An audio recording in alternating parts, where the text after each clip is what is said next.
आपको बता दें कि आज बाउमा कान एक्सपो इंडिया 2024 में आयंस टेक्निक के पवेलियन का उद्घाटन किया गया। इसी अवसर पर बाहुबली फेम शरद केलकर ने आयंस टेक्निक को एक बेहतरीन टेक्निक बताया।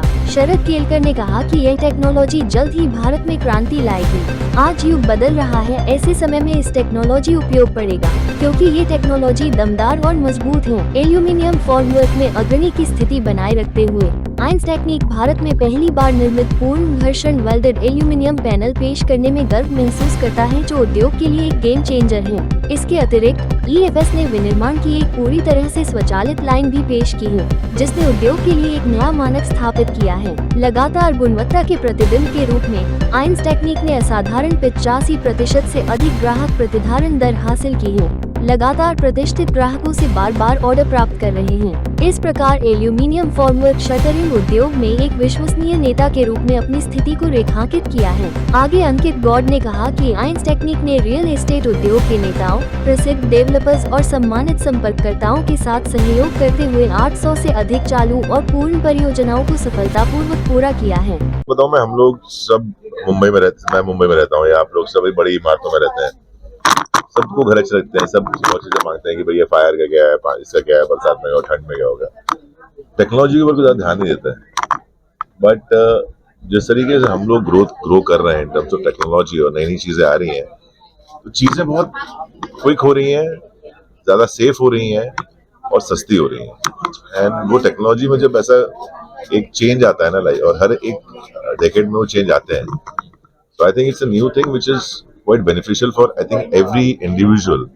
आज मैं घर बनाने जाऊंगा और मुझे अगर टेक्निक पहले होती तो शायद मुझे घर सस्ता पड़ता और मजबूत भी होता शायद, लेकिन अभी आ रही है and all credit goes to आयंस, जिन्होंने एक नया रिवोल्यूशन लाया इन सब कंस्ट्रक्शन में। और जो मैंने समझा जाके, बिकॉज अच्छी से पढ़ाई मैंने भी की है तो थोड़ा समझता हूँ साइंस को, जो समझ में आया उस हिसाब से I think it's quite safe, it's quite quick and I think reasonable भी बहुत है। So it's a boom for the construction industry और I think future, because every day ये कुछ नया इजाद कर रहे हैं, कुछ नई टेक्नोलॉजी ला रहे हैं। अभी एक पहले बताया था कि सिर्फ जो फोम वर्क है उसका, अभी कुछ एक नया एक और टेक्नोलॉजी बताई उन्होंने कि जहाँ वेल्डिंग ऐसे होती है कि it's a full proof, unbreakable है, टूटेगी ही नहीं। So we are growing. Sir, अभी जो आपने टेक्नोलॉजी देखी है, जिसका मेंशन किया, वो कितनी कारगर साबित होगी आने वाले टाइम में? बिल्कुल हो रही है, होगी नहीं, हो रही है, ऑलरेडी यूज में चली रही है इंडिया में। हम लोग रियलाइज नहीं करते क्योंकि हम उतना डिटेल में जाते नहीं है। बट इफ यू सी, आप किसी नई बिल्डिंग में जाएंगे और आप देखोगे कि यार ना बीम है ना कॉलम है, अंदर ज्यादा परेशानियां भी नहीं है, सिर्फ बाहर का ढांचा है जो RCC का है और उतना मजबूत है कि पूरी बिल्डिंग को थामे हुए है।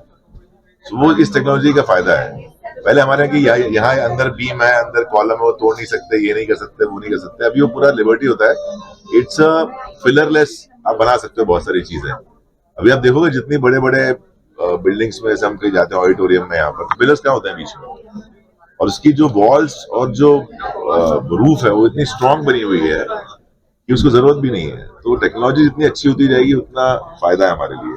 क्या लग रहा है, जिस तरह फिल्म इंडस्ट्री में सेट लगाते थे, अगर इस तरीके की टेक्नोलॉजी वहाँ पे चली जाए तो कितना एक तो जल्दी काम हो जाएगा, बहुत मजबूत काम हो जाएगा। सर मजबूत से दोबारा से तोड़ेंगे कैसे, दूसरा सेट लगा ये गड़बड़ हो जाएगी हमारी इंडस्ट्री में। तो ये बना दिया था, ये कभी टूटेगा ही नहीं, तो जगह कहाँ से मिलेगी हमको? नहीं, jokes apart, but yes, if sometimes you want to make a concrete, जैसे भी स्टूडियोज बन रहे हैं बड़े बड़े, जहाँ हमको उतने स्टेबिलिटी की जरूरत है कि एक बार स्टूडियो बनाया, अंदर फिर आप कुछ भी बनाया उसके अंदर, तो जो बाहरी एक पूरा स्ट्रक्चर है that can be constructed by this technology, जो कि बहुत चीपर पड़ सकता है। क्या कहेंगे सर, जो लोग आपको अभी देख रहे हैं उन लोगों के लिए कि इस तरीके की टेक्नोलॉजी को कितना अपनाएं? बिल्कुल अपना ही है, जो फास्टर है, जो चीप है और ड्यूरेबल ज्यादा है। आपको यही चीजें चाहिए होती है घर के अंदर, जो आपके लिए सेफ हो, ड्यूरेबल हो, लंबा चले, टूटे फूटे ना कहीं, और मॉडिफिकेशन का स्कोप हो जहाँ अंदर। इसका बहुत स्कोप है। अभी आप घर में 2 लोग रहते हैं, अभी वो 3 लोग रहना है, तो अभी बीच में कॉलम और ये सब आ जाएगा, तोड़ नहीं सकते, 3 रूम कैसे बनेंगे? वो सब करने के लिए ये टेक्नोलॉजी बहुत अच्छी है। ये उन सब कंस्ट्रक्शन कंपनीज के लिए है, या छोटे शहरों से जो बिल्डर आए हैं, जो अभी उनको B&C सेंटर्स कहते हैं, वहां जिनको टेक्नोलॉजी शायद पता नहीं होगी, जो भी वो बेस लगा रहे हैं, कंक्रीट और सीमेंट और ब्रिक वॉल जो बना रहे हैं, उनके लिए आई थिंक ये एक बहुत बड़ा चेंज है, जहां वो ये टेक्निक अपना के वो काम फास्टर भी कर सकते हैं और आई थिंक कॉस्ट भी इफेक्टिव होगी उससे। तो आई थिंक ये उन लोगों के लिए बहुत है। तो आप आइए ऐसे एक्सपोज में, और जर्मनी से आई थिंक अप्रूव्ड है, 1 साल जर्मनी में होता है, आप तो जर्मनी जाओगे नहीं, बट जर्मनी वाले यहाँ आ रहे हैं, आपके लिए एक्सपो क्रिएट कर रहे हैं, उसका फायदा उठाइए आके। तो हम जो कॉन्सेप्ट लेके आए हैं वो सर की आवाज़ की तरह वजनदार और दमदार है। ये हम लोग का ये पूरी कोशिश रही है कि इनिशियली ये मार्केट बहुत ज़्यादा एक्सपोर्ट ओरिएंटेड था, मतलब इंपोर्ट कर रहे थे, इंपोर्ट ओरिएंटेड था, और हमने ये कोशिश की है कि अब हम इसको एक्सपोर्ट ओरिएंटेड बनाएं। और लास्ट ईयर हम लोगों ने मालदीव्स के अंदर एक बहुत बड़ा प्रोजेक्ट गवर्नमेंट ऑफ मालदीव्स के लिए एग्जीक्यूट भी किया है, जिससे साबित होता है कि हमारा प्रोडक्ट इंटरनेशनली भी एक्सेप्टेड है और इंटरनेशनली कंपेटिटिव है। And we plan to expand our company globally, domestically 14+ states में हम लोग काम कर रहे हैं, बहुत मेजर गवर्नमेंट प्रोजेक्ट्स में including member of parliament housing भी हमारे फ्रेमवर्क के साथ बन रही है। We also run a small unit for door and window and we have been fortunate enough to do prestigious project as I just mentioned, member of parliament के door Windows भी हमारे लग रहे हैं। तो that is the kind of commitment। और जैसे sir ने बताया we lay emphasis on innovation and technology। ये नहीं कि एक बार लिया है यार चलो चल रहा है ना, नो, ये हम लोग को भूख है और बेटर करना है और बड़ा करना है। आप ही कहो कि वो बहुत पुरानी हो कुछ नया लेके आओ, तो वो रीइन्वेंट करना खुद को भी और अपने प्रोफेशन को भी, अपने प्रोफेशनल चीजों को भी करना बहुत जरूरी है। एज एन एक्टर हम लोग भी करते हैं कि भैया अभी ये मीडियम चेंज हुआ है, अभी कुछ अलग फिल्में बन रही है, तो एक्टिंग वैसी करनी पड़ेगी, पुरानी नहीं चलेगी। तो if we reinvent, why not the business और व्हाई नॉट द टेक्निक। तो सीरीज आ रही है बहुत जल्दी, 27 तारीख को आप देखिएगा। ये एक डिफरेंट साइंस है, वो पूरी सीरीज मेडिकल साइंस पे, तो वो आप देखिएगा। ये एक्चुअली इंडिविजुअल हाउसिंग के लिए तो नहीं है सॉल्यूशन, ये मास हाउसिंग्स के लिए है, बट जितने भी अफोर्डेबल हाउसिंग के प्रोजेक्ट जो कि आम उसी सेगमेंट को कैटर कर रहे हैं, आज के डेट में सारे इसमें बन रहे हैं। और जैसे सर ने अभी टायर 2 टायर 3 की बात करूँ तो मैं सर को बताऊंगा कि हम लोग अग्रेसिवली उस मार्केट को भी कैटर कर रहे हैं।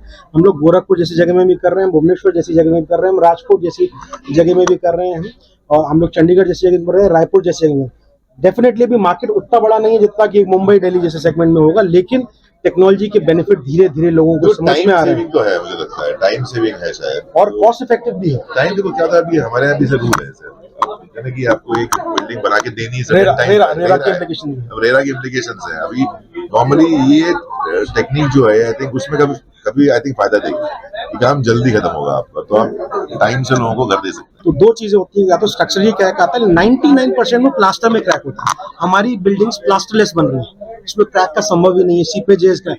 तो ये सारे एडवांटेज जो लोग उसमें रह रहे हैं, कंस्ट्रक्शन कॉन्ट्रैक्टर डेवलपर को जो बनाने के बेनिफिट है, लेकिन जो रह रहे हैं, जैसे कहा जो रह रहे हैं उनके लिए घर में इंडिविजुअल, जैसे सन होता है बीम, और जब कॉलम और बीम आते थे तो अपने घर का अलाइनमेंट, यार इधर मेरा बेड नहीं लग पा रहा, यार ये ना ये एक कोना बेस्ट हो जा रहा है। अब वो सारी चीजें इस डिजाइन से हमने एलिमिनेट करके पॉसिबल की हैं। और जैसे फिर कहा कि हम इंडिया के इस प्रोडक्ट को, जैसे ने बताया government is encouraging, make in India का है, and government has been very kind. बहुत सारी से फाइनेंशियली हम जैसे नए बर्डिंग फर्स्ट जनरेशन एंटरप्रेन्योर, तो गवर्नमेंट ने बहुत सपोर्ट किया, I am thankful to the government. और जब फिर ऐसा इंकरेजमेंट मिलता है तो फिर हमारी भूख और बढ़ जाती है। एंड उम्मीद करते हैं कि हम लोग सर को ले जाके अब यही हम ग्लोबली भी प्रमोट करेंगे अपना product, and will make country आवाज की तरह प्रोडक्ट भी बुलंद है।